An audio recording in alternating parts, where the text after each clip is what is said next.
Welcome, Panda-Frog. Today I like to join the LockoMonth with a TSA007.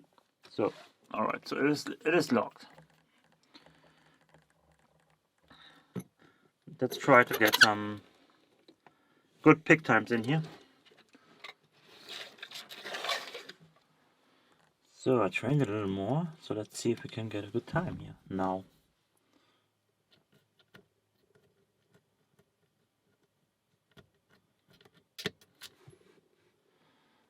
It wasn't too bad, I believe.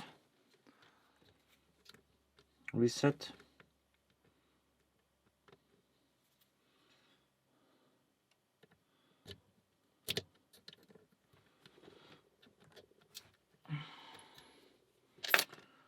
Well, I guess that's enough for this little challenge. Will not be the fastest time for TSA7, but I will be in the chart, so that's fine. Well, thanks for watching. See you next time. Bye bye.